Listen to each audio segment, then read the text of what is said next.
जिहेतु नोंथांमोना अखा गैयैनि जाहोनाव दिनै माखासे आबाद मावनायाव गोबां जेंना जेंसिजों मोगा मोगि जानांगौ जादों बे समाव मा फोरमायगोन?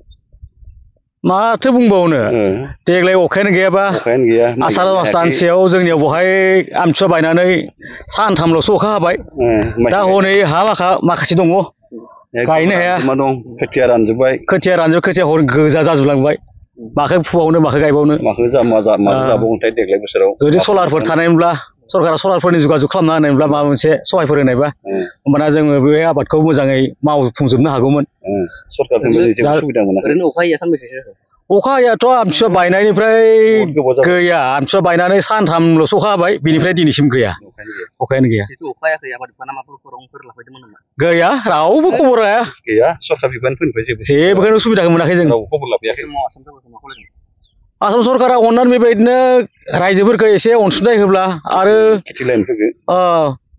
खावसे बोरि हा दङ बेफोरखौबो जोङो मोजाङै मावफुंनो हानाय बायदि जुदि सलारफोरनि सिस्टेम हाथारब्लाबो न'खरनि गंसे बेबायदि सलारनि सुबिदाफोर होयोबा जों माने जिउखौ मोजां खांलांनो हागोनखौ आसा खालामो आरो जोङो। जिहेतु देग्लाय अखा हायाखै एबा आबाद मावनायाव गोबां जेंना जेंसिजों मोगा मोगि जानो गोनां जादों देग्लाय ओरैनो बिगायाव बेसेबांसो माइ मोनगोन होननानै नोंथाङा आसा खालामदों?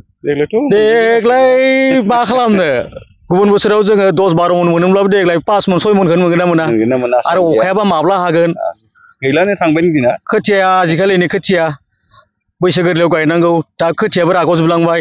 जिहेतु अखा हायाखै बे सिगांफोरावबो बेफोरबायदिनो जेंनाजों मोगा मोगि जानो गोनां जादोंमोन नामा? बेखौ जोङो माबानिफ्राय बे 1989-88आव खेबसे जादों आरो गेजेराव खेबसे जालांबाय नै आरो देग्लायखौ मोनबाय मथथे खनथामसो जाबाय आरो 88निफ्राय जों गोसोआव थानाय बायदिबा। नोंथाङा बे अखाखौ मानि थाखाय हायाखै होननानै नोंथाङा सानदों?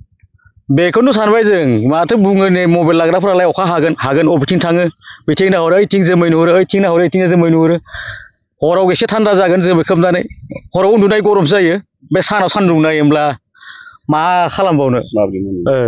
जिहेतु सरकारा आबादारिफोरनो जेरै PM किसान आसनि होदों नोंथांमोना बेफोर आबादारि हिसाबै नोंथांमोना मोननो हागोन? PM किसानखौथ' जों बहा मोनो जों हालाय मानसि थाबायनो रोङिया मोननाय खोनायो बै सोरबा एसे देवानि सुरुपनि मानसिफोरखौसो जना जाग्राफोरखौसो मोननाय खोनायो जों आबादारिफोरा मोनानो माथो नागिरफैयानो माथो जोंखौ खबरखौनो लाफैया। आसाम सरकाराव अननानै होयोब्ला जोंलाय आरो जाम्बा जाम्बि मानसि मा खालामनो खेथियगनो फोरोंनो होयोब्ला जों एसे एनै मालाबा मालायनि हन्दा भाराफोर लाबोनो सहाय मोनो आरो। बेयावथ' जों माखासे एसे माइ गायनाय नुदों बेखौ माबोरै गायदों अखा गैयियाव? बेखौ जोङो बै बरिं थुखांना लानाय दंमोन बेखौ हन्दा सावै बाहायबाय आवगाय केरासिन हन्दामोन दा पेट्रल हन्दा केरासिना गोमाबाय दा पेट्रलखौ जों दाम बारा होनानै बायनांगौ जाबाय उपाय गैया आरो केरासिननि सालायनाय समाव थावा बारा बुरजा जायामोन दा पेट्रल हन्दायाव केरासिन हन्दायाव पेट्रल सोना होबाय थावा घन्टायावनो 1 लिटार थाङो बा बेसेबां थाव बायनो। जिहेतु जों दिनैनि दिनाव जों मोसौजों हालेवनाय नुनो मोना दिनै नोंथाङा मोसौजों हालेवदों आरो गोबाङानो जोंनि ट्रेक्टरजों हालेवो दिनै ट्रेक्टरजों हालेवनाय एबा मोसौजों हालेवनाय माबा मोनसे फाराग दं नामा? बेयो एसे सुबिदा जायो जुदि ट्रेक्टरबो मोसौबो थायोबा सहाय जायो आरो मोसौजोंथ' गोदोनि बायदि गायनो हाला आजिखालि मोसौजों हालेवना हा फोमोननायाव हाजिरा गायग्राफोरानो फैनो नागिरला माने सहससिन लुबैनाय जाबाय बिसोरबो थेवबो ओरैनो मै हिसाबनि थाखाय आङो लादों आरो हा गायग्राखौ बोख्लायनो होननानै।